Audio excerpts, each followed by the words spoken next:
was a business major, and I really picked that degree just because I felt like I could play baseball and hit the books heavy. So, yeah, I always knew it was going to be in the business world, but finance kind of just was thrown to me because my friends, they went to University of Tampa, and I wanted to spend a summer with them. So I looked up companies around them that had that big name that I really needed on my resume.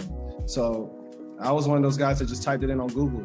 I'm like, Raymond James, it sounds good. It's on a football stadium. Like, I got to be, a part of that. And I went through the interview process, and I was just being myself. And they basically found a role that worked for my strengths. So I've been working in compliance. I started out working in compliance, and then now I'm working in DEI. So that's diversity, equity, and inclusion. So my perspective for the financial services position, I guess, is not so much, like finance with Excel sheets, things like that. We're just trying to make sure we can translate what's happening on to masses of people.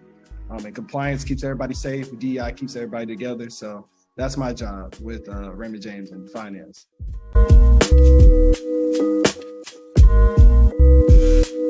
Yeah, I would definitely start thinking long term and trust your ideas too, because you might mess around and have something. Trust your ideas and really trust your judgment. You know when you need to spend and you know when you need to save. It's just that last minute decision whether you're going to take that step. And recently I've been taking that step towards saving, just take a more mature approach just to see what happens. And man, I'm in a good spot. I would definitely trust, what we got going on, but also listen to mentors. I could touch a little bit on that. With Raymond James, I got access to a lot of good senior leaders that I was able to ask these questions like, okay, Raymond James, this intern money is coming in a lot. I'm excited. What should I do with that, man? And they told me a lot of good things. Just for this, I love sharing it, but one of my senior leaders, Stephen LaBarbera, he's a chief of compliance at Raymond James. And he came and spoke to us interns, and he gave us this advice. He was like, be where your feet are.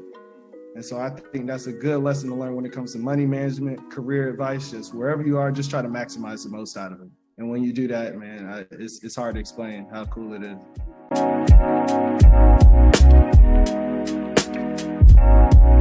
You're built for the job, that you are the right person in the job. I just learned about just trying to be humble.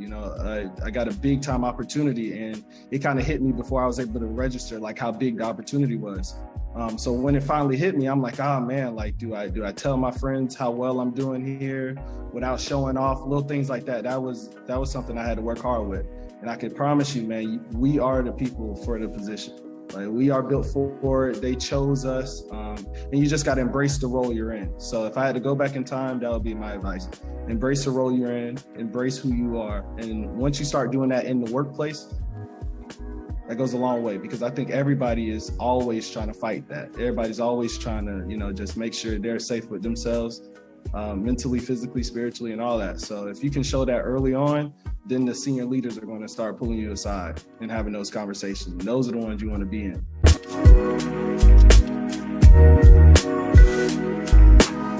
Being where your feet are, for sure. Like, I'm able to really just enjoy the moments I'm in. I try to give my max effort wherever I'm at. So for example, if it's time to lock in and study, I really get in that bag. I'm talking about Starbucks, whatever I got to do. I go to Panera just to lock in and really just embrace locking in.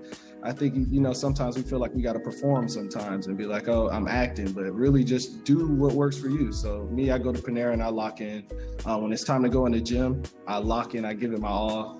That's what I would say. Be where your feet are. Also, I would just say too, I use this app called Structured. No promo, but I use this app called Structured, and it's really cool. And it structures my day hourly. So every hour I know what to do. And I promise you, man, when you lock in by 5, I have the whole day to really just rock out, go by the pool. So yeah, if you structure your day hourly, it'll allow you to execute very well. And that's what I'm fiending for right now. That's what I love more than anything, just execution.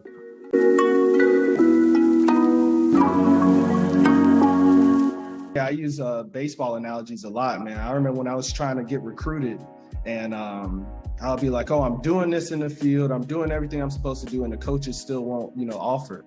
And what I had to figure out is just like I had to believe I was already there before I was there. I had to start carrying myself like I was a committed, player. So hopefully the coaches could see those qualities in me. So same thing with the workplace. I have to translate what I learned in sports to the workplace. That's, really all we have. And you'll see those behaviors are rewarded very highly in the workplace.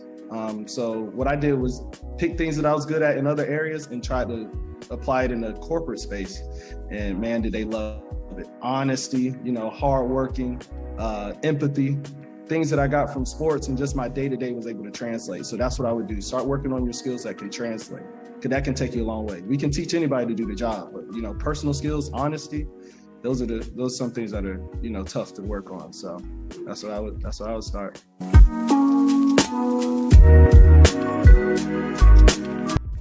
It may be case to case, because some kids, they're living with some money and they got to make some real big decisions early, so it's case by case. Also, I would say that freshman year of college, we should have like a financial literacy class. However, we can always implement it in our society, our day to day. I'm trying to start this mass media company, Good Friends Only. And it's really cool just to see like, hey, can our friends come together and help, a good cause? And I think financial literacy can also be shown through our actions. I've seen just with trying to grow Good Friends Only is like when we tell people things, that's still hard to really make it something that can be practical. But if you show them in a way that can connect people, try to meet them halfway, that's when things get moved. So as far as, at a local level financial literacy, yeah, we can do it as far as, we do like a basketball event and then just try to speak in the kids' ears there, or take it another step seriously and make it like a mandatory class freshman year. Because that's when you start thinking about internships. That's when you get like your own money.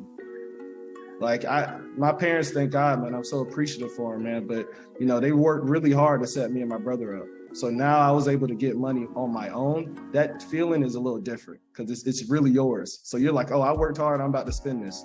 And that's exactly what I did. But then, the next internship, you're starting out with, less than what you really should have if you had financial literacy. So I think that freshman year is right when you're getting ready to touch, your own money.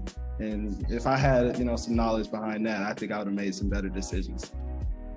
Less Yeezys, less designer, but I don't know. I wish I was more tapped into even, more financial, literacy, even myself, just because you can always get more.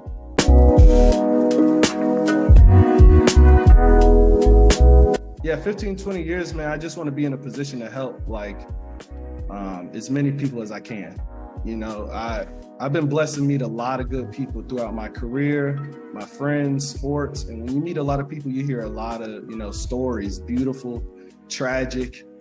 Some are funny, but man, just being around a lot of people that, look up to you or, are inspired by you and you inspire them, that's an amazing, moment. And I don't take that lightly. So I want to be in a career where I can really help, the mass amount of people. So that's why I was trying to study for the LSAT. I learned a lot in my compliance background, just making sure, okay, we got to protect these accounts that Raymond James is under. Like, man, I wish y'all got to see, I did a capital markets project where I had to make sure the investment bankers weren't doing insider trading. And so I got to see, I don't know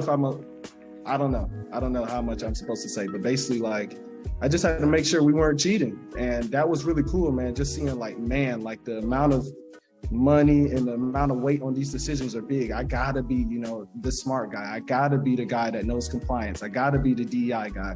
So I guess I was running away from it, but now I'm starting to embrace the role through the internship. So now I think the legal knowledge would be something really cool to have. I studied for this LSAT class. I took a course last semester, and just the legal knowledge, just the terminology, the way how literal they take words, man, that could go a long way. That can really help explain, agreements and contracts to help bring people together, to help masses of people. So me, that's ringing a bell. So it's going to take a lot. I'm still in my, I'm having my fun right now, but when it's time to lock in, hopefully I can go the legal route and be in a position to just, help people for real, in documentation, and not just with my charisma. So.